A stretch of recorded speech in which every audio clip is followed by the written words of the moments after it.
Today marks my last day as Undersecretary of State. It's been the honor of a lifetime. Prior to joining the government, I've had the good fortune of living the American dream as an entrepreneur and a business leader. As the E, my goal was to serve as the ambassador for that American dream, to spread that beacon of light around the world through good old-fashioned diplomacy, and to secure its promise for future generations of Americans. In today's world, economic statecraft is the tool of choice, and economic diplomacy has turned out to be the most crucial element of the State Department's mission. When I was asked in my Senate confirmation hearing what would be my strategy with regard to the China challenge, I said I would harness U.S.'s three big areas of comparative advantage. Further strengthen our relationship with our allies and our friends would be the first one. Leverage the innovation and resources of the private sector. And amplify American values, democratic values, that moral high ground. It is those three elements that builds the rapidly growing Clean Network Alliance of Democracies, which now includes 60 countries representing 2/3 of the world's global GDP, over 200 telcos, and dozens of the world's leading companies. We've expanded the Clean Network to include clean cloud, clean apps, clean cable, clean store, clean things, even clean currency. And we've done much more than just clean technology.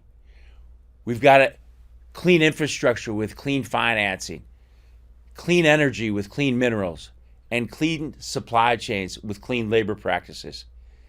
And it's no wonder the Wall Street Journal wrote that the Clean Network is an undisputed success, and it will perhaps be the most enduring foreign policy legacy of the last 4 years. The E family has also made history through our diplomatic breakthroughs with Taiwan. We've made years' worth of diplomatic advances in months. And in Taiwan, we led the largest onshoring in history to the U.S. with Taiwan Semiconductor's $12 billion semiconductor plant. You know, this last September, I had the honor of becoming the highest ranking State Department official to visit Taiwan since 1979. It was a great honor. And during that visit, we set the goal of signing the Lee Economic Prosperity Partnership before Thanksgiving. We accomplished that on November 20th. Then we set the goal of signing a Science and Technology Cooperation Agreement before December 15th. We actually end up signing exactly on that day. And I think that's why the E family is known for excellence in execution. And you know, I also have to admit, I was touched to be dubbed as Taiwan's #1 friend. In reality, all of the E is Taiwan's #1 friend.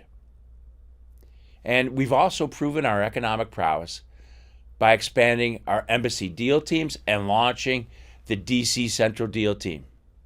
As a business leader, I can tell you this is a thing of beauty and power. Deal teams channel the entire U.S. interagency, 15 federal agencies in all, each with countless financing tools and resources around that mission of helping U.S. businesses succeed abroad. Our deal teams have already secured $75 billion worth of deals, and they have identified at least $1 trillion in additional deals to target going forward. The E-Team was also the first government entity to ever publicly speak out about how American citizens were unknowingly financing Chinese Communist Party companies that are involved with human rights abuses, their surveillance state, and malign military activities. And we also had an action plan to do something about it. And we ended up being the catalyst behind prohibiting fund managers from investing in these malign companies. And 1,100 Chinese companies are now posted on our website. E-Team, I could go on about what we've achieved together for a long time. We've made the largest investment in the blue economy. We've promoted clean innovation to protect our environment and our climate.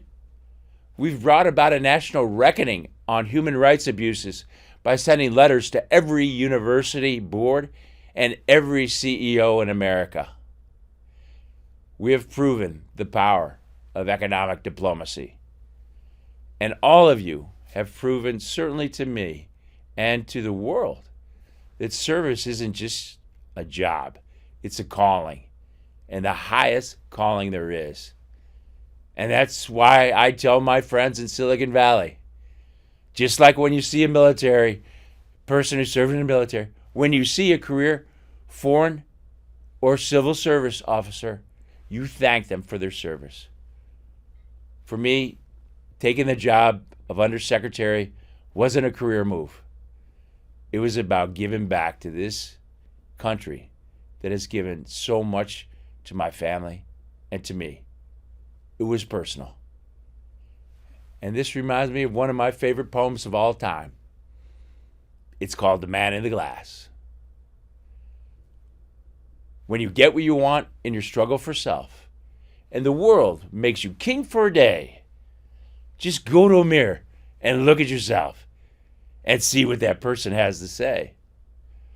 For it isn't your father or mother or spouse whose judgment upon you must pass.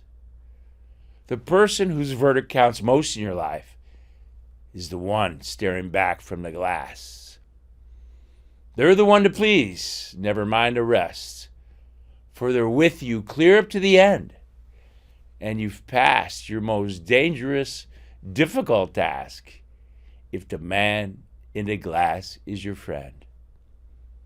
You may fool the whole world down the pathway of years and get pats on the back as you pass, but your final reward will be heartaches and tears if you've cheated the person in the glass. I've loved that poem ever since I first heard it when I was 18, because the man in the glass has always reminded me to stay true to myself and always do what is noblest and best. And now that poem, it reminds me of the E family and what a great force for good you are in this world. And as we say, if it is to be, it's up to the E. And through your service and your sacrifice for our great democracy, I know that when you go down that dark river of death and its chill waters dampens your feet, you will be able to say, looking back on your past life, I fought the good fight. I finished my work. Our democracy has gained new luster by my life.